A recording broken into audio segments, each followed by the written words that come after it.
It was 4:30 in the evening.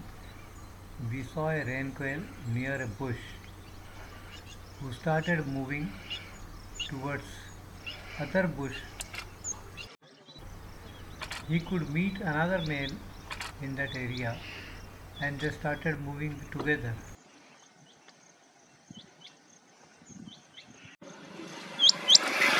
Suddenly one male called, waited for a moment and just took a vertical take off. The other one, which was hiding, just started looking around curiously. Heard call of other one who flew away.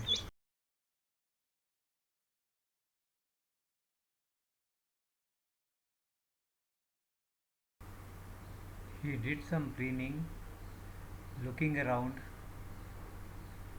and then called